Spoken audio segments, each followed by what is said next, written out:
Hi, I'm Brendan Langford, and I'm going to be talking to you about Tracker. Our company uses a system called Tracker to fix any issues with technology. This is a ticketing system that reports your problem to IT so that they may get it to the best group and get in contact with you. Tracker is something I've used in my day to day for the last couple of years. I have used other ticketing services in the past as well. All of them are fairly similar. ServiceNow and Salesforce are a couple off the top of my head that I've used.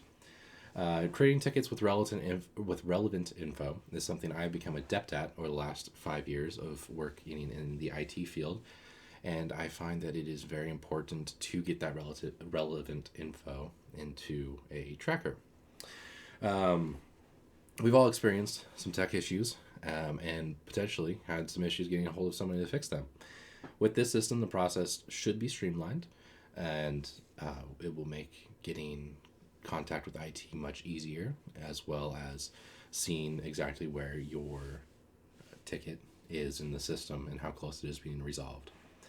The three most important things to take away today are how to access Tracker, how to create a tracker, and how to view the notes in a tracker. So first up is how to access a tracker. So the first thing you need to do is make sure you're on the VPN or at a company facility on the company Wi-Fi or network. Secondly, you will go to the tracker URL, which will be provided to you. Obviously, I'm not going to share it here. And if you have worked here before, you may get a duplicate name error, and you will have to call the help desk to get that resolved.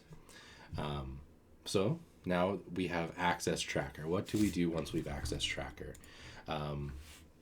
Well, once you get onto Tracker, you're going to want to create a tracker. So the very first thing you want to do is put your name and your machine's name on there. This is very important. If your name or your machine's name aren't on there, there's no real way to track it back to you.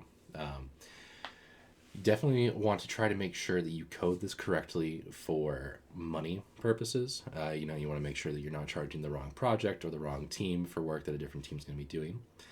This isn't the most important part, however. You want to get it close. You want to try to get the manager correct and maybe guess as to which one it will be. However, the tech will be able to change this for you. So getting it exactly right is not a huge deal, and it's not necessarily on you either. It's just helpful. Then a short description, a subject line, if you will, like in an email. This should have your computer name, very easily parsed, and maybe the software you're having an issue with. This should not explain your issue. This should be a software, the computer name, and maybe your name. Just so that when I am looking through, or whoever's working on your issue is looking through, they can easily tell which tracker yours is and which software it's relating to, especially if you're opening multiple trackers. That's going to be important. In the description, you can include a longer explanation of what is going on. You can also attach screenshots. This is highly recommended and makes everybody's life easier.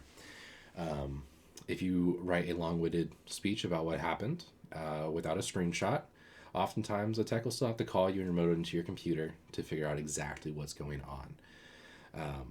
That's not really ideal. So grabbing a screenshot, very helpful. So after you create a tracker, now you want to kind of know where the tracker is and how to keep up with the tracker. That's super easy. So how to view the notes of a tracker. There's going to be a tab at the top called Notes. You're going to click that tab and you can see the latest notes as well as who made them and what time. An offshoot of this is going to be another tab called Tracking. You can see where the tracker has changed hands if it's gone to multiple groups. So if you know that it has to go through security and then operations, and make its way through a couple of different groups to get a resolution, you're gonna be able to see that as it happens, relatively in real time.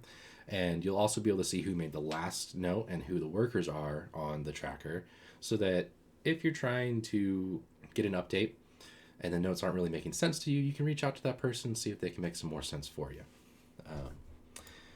And that's really how you use Tracker. So you should now be able to access Tracker, create trackers, and view the notes of trackers to get issues resolved quickly. With this reliance on self-made trackers, we can kind of ensure that the person closest to the issue is contacted to make sure the issues have been resolved. That's big. If managers can make trackers for you, that's not a problem. But we want to know who the actual issue is happening to, and we want their name on the tracker so that we can contact them and make sure that the issue has been resolved to their standards. Not, oh yeah, it's been resolved, and you're telling your manager that just because you don't want them to be worried that you're not able to get your work done. That's just it's very convenient to have. The worst thing is having to open additional trackers for the same issue because it was never resolved in the first place. So feel free to try and make a test tracker. If any issues arise, you can call the help desk and they can get you up and running, creating tickets for yourself. The help desk number will still be there, their email as well. So if you don't feel comfortable making trackers or if it's too confusing, don't worry. You can still send them emails, phone calls, and even walk up and double check with them and make sure everything's shipshape. All right.